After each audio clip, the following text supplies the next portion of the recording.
Hello and welcome back to the Fit40 Podcast, where we simplify exercise and nutrition for busy people over 40 so they can improve their health and feel amazing. I'm your host, Brian Fitzsimmons, certified personal trainer and nutrition coach for people over 40 since 2015. And today we have an awesome topic. We're going to talk about why not all personal trainers are the same. And here is exactly how to tell the difference. I'm going to walk you through step by step on exactly what makes a good personal trainer and what a good checklist would be for you to be going through when considering somebody for being your personal trainer, because it is one of the most important decisions you will make when it comes to your long-term health. You see your doctor once, maybe twice, maybe 3 times a year if you're overall healthy and not dealing with something, okay? And other physician or other professionals, you only see them a couple of times, maybe a year.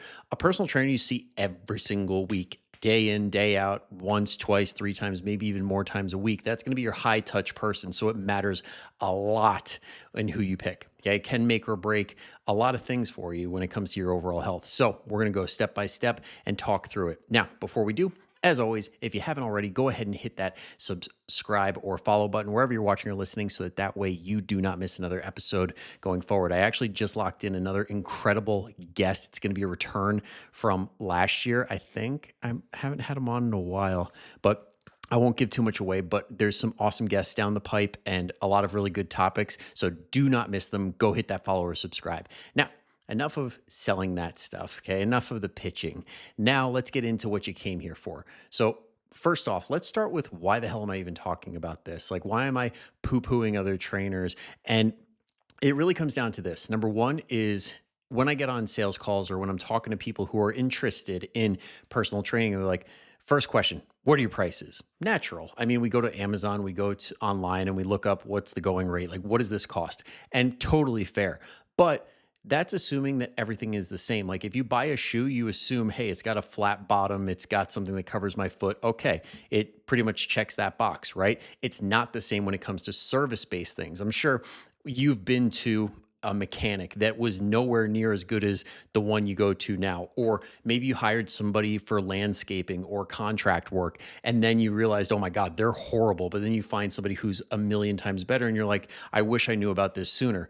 Basically, that's what I'm trying to do, is make sure that you end up with that awesome person first, okay? Because at the end of the day, when it comes to personal trainers, not all of them are professional. A lot of them are just doing this as a side biz to make some money and call it a day and not provide a better and better service day in and day out. They're just like, I'll just get my cert and train some people and make some cash on the side, okay? Then there's people who just put you in unsafe situations because they either don't know any better or they're getting their workouts off of Instagram, which is unfortunately a big, big problem. They'll create a no-win situation where you always feel like you're failing. You never feel like you're doing anything good enough. And then you end up being completely turned off to the process, which in the long term will worsen your overall health because you're not going to be exercising consistently because you now have this negative association with it because of that person.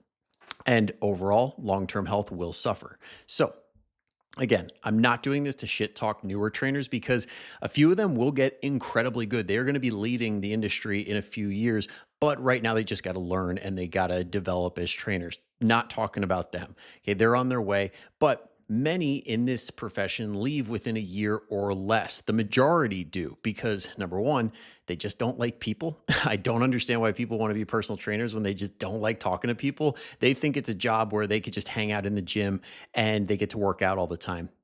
Well, they're in for a rough awakening or a rude awakening when they find out, guess what? You have less time to train yourself when you're a personal trainer. And then they also don't invest in getting better. They don't take their education to a point where they can actually be considered a professional in what they do. They're just at this entry-level expertise all the time, and they wonder why nobody sticks around, nobody gets results, and nobody actually gets better under their supervision. And they may also just be stuck in a really crappy situation. A lot of gyms are a big problem. I won't name big box gyms in particular, but there are certain ones that have a reputation for prioritizing profit over people's clients. Okay, so they will try and just make you upsell people and try and keep them on the hook and make them sign these contracts that are not in their favor. They don't support their goals and they end up burning out the trainer and the client simultaneously. And you don't deserve that. Okay, so let's talk about it. Number one that I want to touch on is the education. That's a big, big piece. And it's kind of like the first step in. And a lot of the initial certifications sound really cool. They're like certified personal trainer, CPT. I got this cool thing next to my name. Might not have gone to college or gotten any specialty further education, but now I could put some letters next to my name. Okay. So just so you're aware, CPTs, these baseline certifications when it comes to NASM, American Council on Exercise, which is where I got mine through. A lot of these big names that you hear of are just owned by VC firms, like venture capital firms, because they know that they make a lot of money, but they don't actually give you information that's meant to keep people safe, get them awesome results, and be able to put them in a really good situation. That actually comes after the fact. These very, I don't know what the right word it would be, but they're a starting point, not a destination. Like kind of like assuming that, oh, as soon as you get your bachelor's degree in something, you're now an expert and you know everything you need to know.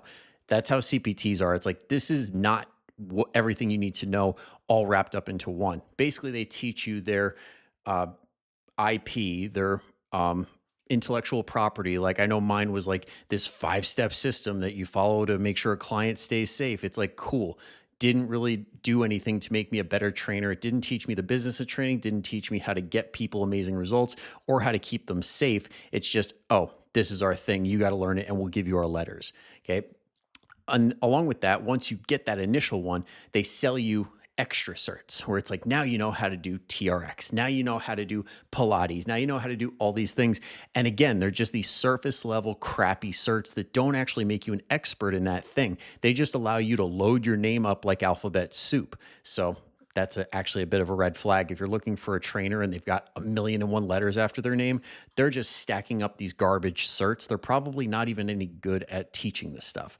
Okay. And very few have the respected certifications. One of the big ones, like if you're looking at, say, the wall of trainers when you're in this big box gym, or like you're looking somebody up online, one of the really good ones to look for is called your CSCS, your Certified Strength and Conditioning Specialist. This is one of the top when it comes to strength and conditioning.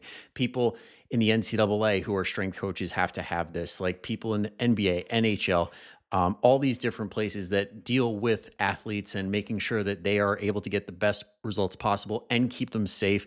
Like that is the top one. I have that one. Okay. I'm a little bit biased. I have that one, but there's also other really good ones like functional strength coach,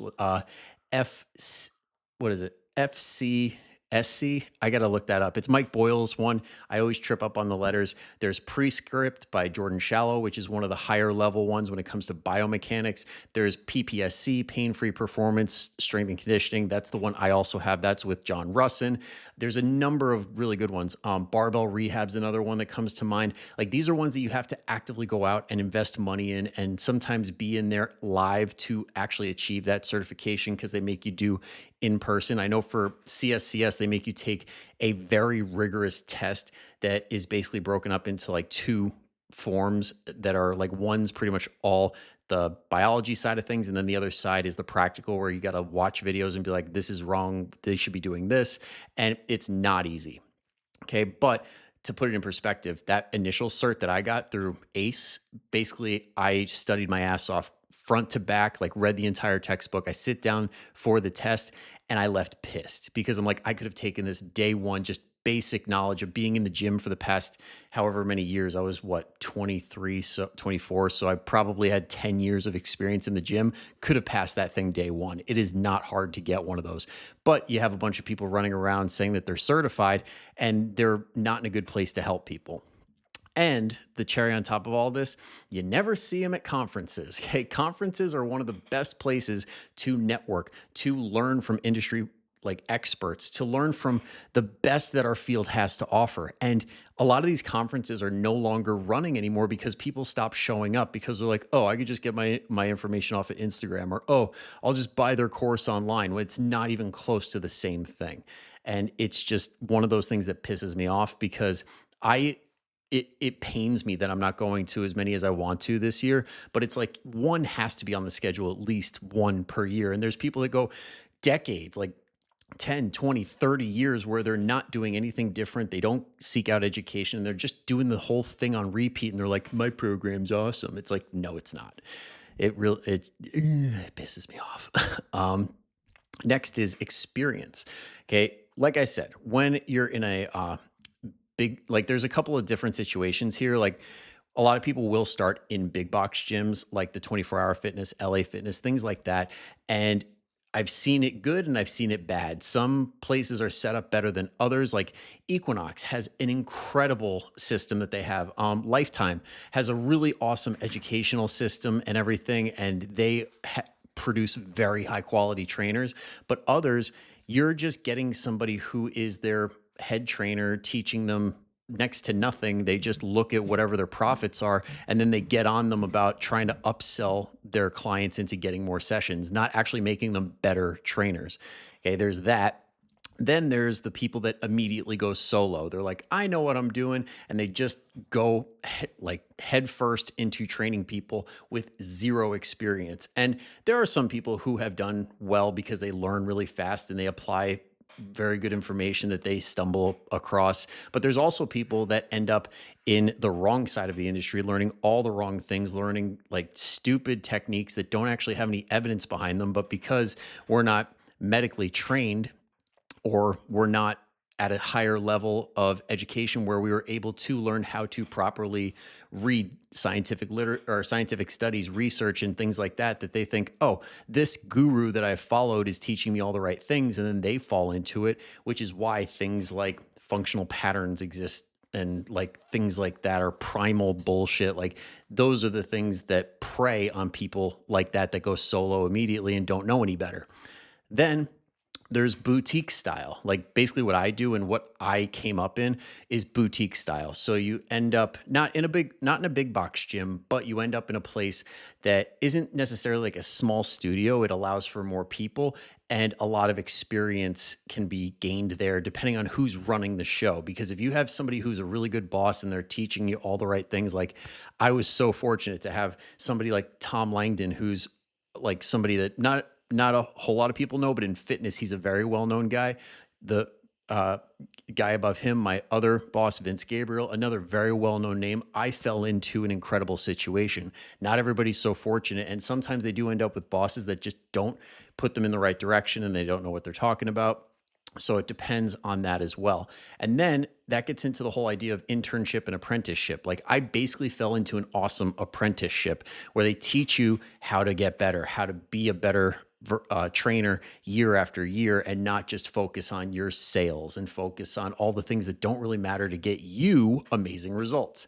So this whole idea of getting an internship, whether it's paid or unpaid or apprenticing under somebody, is one of those things that is a giant green flag because so few people do it because they're like, I just want to make money right away. And they're not willing to just get the reps in and learn under somebody for not the greatest pay. When somebody has done that, like I tell everybody, I'm like, I worked at this gym for 7 years and got to experience what it's like to see 300 plus people move differently and respond differently to different exercises, different nutrition strategies and things like that. So it was an incredible, incredible educational experience. And while we're on experience, I had to put this in there. There's always that crowd of people that they might not even be certified. They're just the type of people that are like, I did this, so I know exactly what it takes. I could teach you to do what I did. Bullshit. Okay. That does not count as experience. That's like trying to build an entire house with one hammer. Okay. Not a screwdriver, not a drill, nothing, just literally a hammer. Because if their hammer does not work on your nail or multiple nails or different types of frames, then guess what? It's not going to work for you. And they're going to be pissed off and frustrated because they're like, well, it worked for me. It should work for them. And they just don't even have enough education to know what they don't know, which is a scary place to be.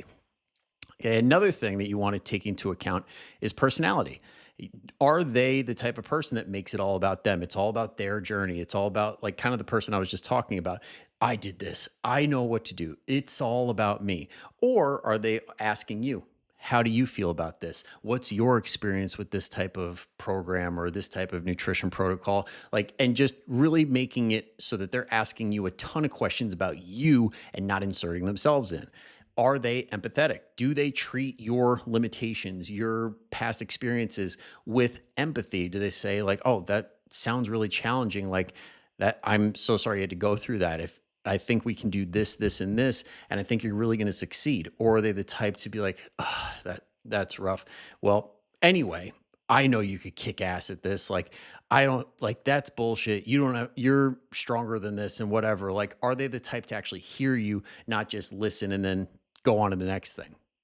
Okay. Are they selling you their program, or is it your program that they're going to create for you? Okay. A lot of people will just stick to this one thing. And this is usually that person that's been in the industry for 10, 20, 30 years that has never changed anything that they do because they're like, I've got the best program ever. And they just give the same cookie cutter bullshit to everybody. And if you get a tweak, if you don't get the same response as however many other people that they worked with, then you're the problem. No, they just don't know enough to actually help you. And this is very much the boot camp style of things where it's like everybody does the exact same workouts. And that's just a style. It's not necessarily like a bad thing. If you're looking for a boot camp where it's more about community than getting personalized help, then yeah, totally makes sense. But this is for people looking for personal trainers, not instructors. Okay, which brings me to my next thing. Are they a drill sergeant or a trail guide? You want somebody who's not going to be the boot camp style, where they're like, come on, go, do this, do that, do this. And then whenever you mess up, they're like making you feel bad about it. They're adding to the shame. They're like, well, you got to do this. Or when you have questions about something, they just give you very shallow answers. Like I always think of when I was at a conference in New York, I forget which one it was. Was it Strong New York? And they were doing a panel, and one of the guys on stage is one of the trainers I look up to. And there was a doctor that he's friends with up there, and somebody grabs the mic and says, man, I got this one client. I tell her she's got to eat more vegetables. I tell her she's got to eat more protein, but she just won't do it. And I'm sitting there like, yeah, no shit. You're just telling her to eat more protein and vegetables. Like that's not coaching. That's not coaching. That's not training somebody. That's not being a professional. What you should be doing is asking what's getting in the way. Okay. If that's the limitation you're dealing with, is if that's something that's happening over and over again, then how can we troubleshoot that? Okay, let's trial and error that. And when that doesn't work, if it doesn't work, we're going to try this or we're going to try that. And basically going down that rabbit hole of the tool belt, understanding you have all these things that you can do to get somebody the result that they want. You don't just bark orders and expect them to do it. Otherwise, what are you even here for? If you could do it on your own, that defeats the purpose. Okay, you're seeking out help for this reason. You want a trail guide, somebody that's going to walk the path with you. That's like, hey, listen, I've been down this route before. I know there's a rock there, but if you go this way, you'll totally miss it. We'll be good to go. And I know that there's like some water up there. So if you're not good with water, like let's just get you a boat beforehand. Like same goes for personal training. It's like, hey, listen, I've seen people that have had your injury before and totally get that it sucks. Like this is probably not going to feel really good on you, but I have this other exercise that's going to work really well. And I think it's going to turn out great, but let's just give it a try. I could be wrong. Let's just see. And that's the difference between a drill sergeant and a trail guide. Now, the big thing that a lot of people want to know, cost. Okay. Let me just say, if somebody is cheap, there's usually one of two reasons.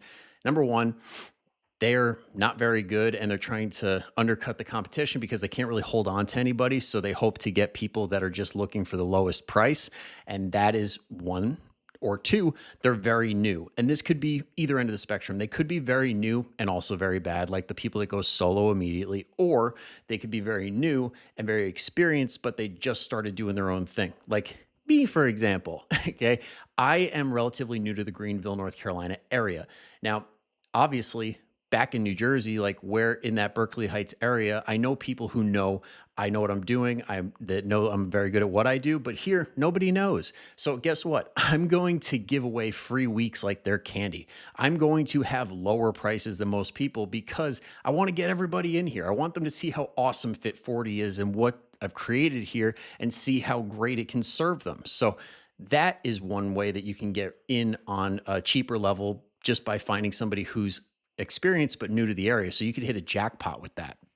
And then there's also different types of models when it comes to personal training. There's one-on-one, but guess what? That is very, very expensive. Like, for example, my one-on-one rate right now is $125 an hour. And that's just based on my semi-private rates being that per hour roughly. And that's just what my hour is worth. Now, that being said, a lot of different places are different when it comes to one-on-one rates. So if we're talking like New York City, you might be paying $250, $300 or more per hour. But then if we're in the middle of, say, North Dakota, it could be like $30 an hour. It really just depends on where you are in the world and what the going rates are. Then there's also models like large group. So if you're doing like a class that can adjust for you on the fly, like say a CrossFit style class where they have regressions and progressions, that's one way that you could do it. But just know you're not going to get the same individualized attention. And depending on your injury history, you might need more than that. And just for your overall wants, like nobody wants to be in a class where they feel like they're just another number. So if you feel like that, then I would say you're probably better off budgeting a little bit more money for something that's a little bit more individualized. And my favorite version is semi-private, which is option number 3. And the real differentiator between semi-private, or also called small group, and large group is how many people are in there. I usually just cap it at like, say, like the 6-person mark. So if you are in a class that's like more than 6 people, I'd consider that large group. If it's under 6 people, like 2 to 6 people, I'd consider that small group or semi-private. And I cap mine at 4 people on the hour. So it's very like intimate, very hands-on, and very much supportive and individualized, so that way I've got enough time with everybody so they actually feel like they're getting coached. So that being said, here is your checklist. So if you're not in this area and you have no interest in doing Zoom with me, then use this checklist to vet the people in your area. Number 1, figure out what kind of education they got. Do they have any of the certs that I just mentioned? If they have any of the certs past the initial cert. So if you just see CPT and they're not super new and they've got, like if they've got CPT next to their name and nothing else, and they've been in the industry for 10 or more years, you can bet that they have put no money into actually learning more. Okay. I'm just going to put it out there. Make sure they have something that shows, hey, I give a shit about learning more. Then how long and where have they worked prior? I mean, I'm pretty sure if you just like chat with somebody in that first initial session, like if they do some sort of a consultation, just ask like, hey, where have you worked and like how long were you there and what kind of situation was it? Like, did you get to work with a lot of people? And if there any trainer that has any pride in their previous work, they'd be like, hell yeah. I tell everybody all the time, I'm like, I worked at this place for 7 years, worked with hundreds of people, and it was an amazing experience. I told you guys on this podcast today. Third is there a trial period or is there a gotcha offer? Okay. This is one that I left for the end because this is a big problem. A lot of times they'll try and get you on the unknown and be like, you got to buy this. It's the best deal you're going to get. And it's not going to be available for much longer. And they get you to put a lot of money down in the beginning. And then you find out, man, I don't even like hanging out with this person. Like, I don't enjoy these at all. I'm not renewing. Okay. If they are good, there should be some sort of a trial period or a low barrier offer where you can try before you buy. And that's always a good sign. I know I personally do a free week just so people don't even have to pay before they commit. They're just like, let me feel it out first. Next is, are they motivational or empathetic? Are they just this cheerleader that's Mr. or Mrs. Positive all the time? Or do they actually seem like they could have a real conversation with you and you can connect on a little bit of a deeper level where you can get the help that you actually need? And then last but not least, the easiest way to tell if you are going to be a good fit with somebody is if they pass the beer test. Would you actually go out and have a beer with this person? Or if you don't drink, like, would you go out and have dinner with this person and genuinely enjoy being with them for about an hour?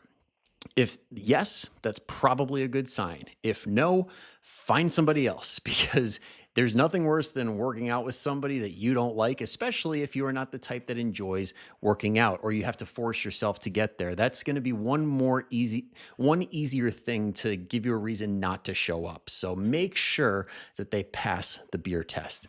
All right. So that's 5 things. education, experience, what's their offer or pricing, what type of coach are they, motivational or empathetic, and do they pass the beer test? All right. So I hope that this helps you make the best decision for yourself, because I do think a lot of people, I shouldn't even say a lot, most people should have the help of a personal trainer, especially those who have trouble getting themselves to the gym because they have life get in the way, or there's a million reasons why people just do not work out. But having that appointment, showing up to somebody that genuinely gives a shit about you, can change your life. So that being said, use this framework. I hope that it helps. And if you heard this and you're like, well, I live in Greenville, or I'll join you on Zoom live wherever I am in the world and jump in one of your sessions, then love to have you. All you have to do is click that link down below, set up a quick intro call, and we'll talk and make sure it's right for you first before we even set that free week. And I'll answer every question that you got. That's what it's for. 10, 15 minutes. It's quick. It's easy. All you have to do is pick a day and time that works for you. All right. And if for some reason you don't want to do in person, your life is a little too crazy, like time wise, you can't devote an hour out of your day. Totally cool. That's what online accountability coaching is for. Well, where I'll hook you up with a workout program and nutrition coaching and accountability. So that's all available as well. But again, you'll never know if it's right for you and if it makes sense until you set up that intro call. So go ahead, click that link down below. That's it for today. I'll see you next time. But until then, go kick some ass. Bye-bye.